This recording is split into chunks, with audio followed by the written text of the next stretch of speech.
নমস্কার প্রিয় দর্শক বন্ধুরা, আশা করি সবাই ভালো আছেন। আমার পাঁচমিশালি রান্নাঘরে আপনাদের সকলকে স্বাগত। আমার আজকের রেসিপি কুলের আচার।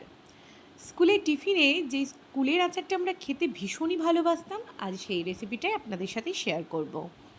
প্রথমে এখানে আমি পাকা কুল নিয়ে নিয়েছি, ভালো মতো ধুয়ে তাতে একটু গরম জল দিয়ে রেখে দিয়েছি। এরপর একটা কড়াইতে জল গরম করে তাতে দিয়ে দেব আখের গুড়। গুড়টা গলতে থাকুক, এদিকে আমি ভাজা মশলাটা বানিয়ে নেব।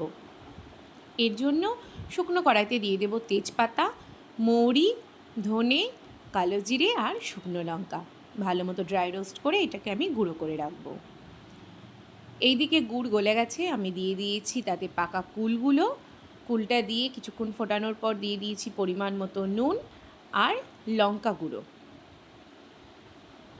প্রায় 30 মিনিট ফোটার পর এইভাবে যখন একটু ঘন হয়ে আসবে, তখন সেই ড্রাই রোস্ট করে রাখা মশলাটাও আমি দিয়ে দেব। এরপর আচারটা ঠান্ডা হয়ে গেলে একটা কাঁচের বয়ামে আমি এটা স্টোর করে রাখবো। 7 থেকে 8 দিন টানা রোদ দিয়েছি।